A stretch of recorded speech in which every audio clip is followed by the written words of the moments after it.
Hello class, today I'm going to show you how to use an X-acto knife. X-acto knives are really helpful if you want to make paper projects like these. You can make curved lines, straight lines, or you can do really elaborate cutouts like this one, for example, or this beautiful one here.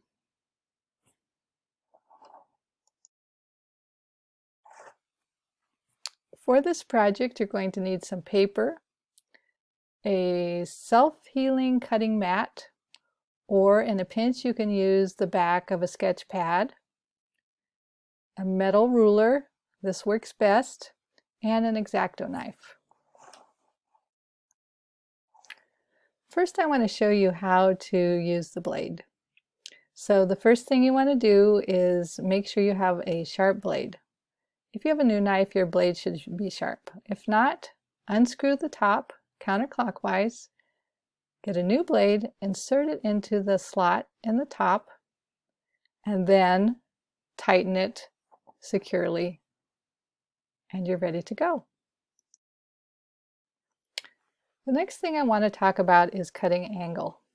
It's really important to hold your knife at a 45-degree angle and cut. This is the best angle for getting a clean cut. You can hold it at 90 degrees and still get a cut, but it might tear the paper.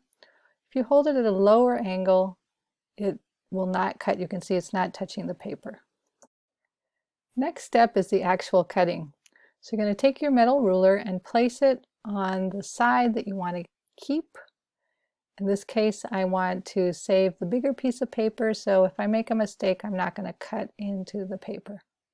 Then I'm going to place my knife firmly against the metal ruler, press with my ruler hand, and drag my knife with even pressure across the paper.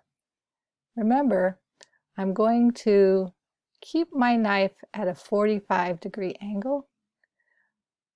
I can also change the angle of the ruler if I want to get some angled pieces. So a ruler is really essential for straight lines.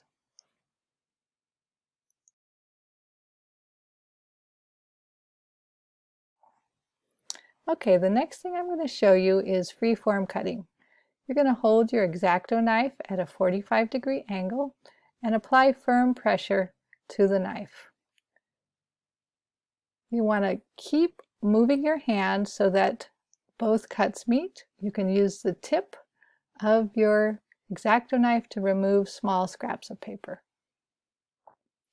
You also want to securely hold the paper with your other hand so that it doesn't move while you're cutting.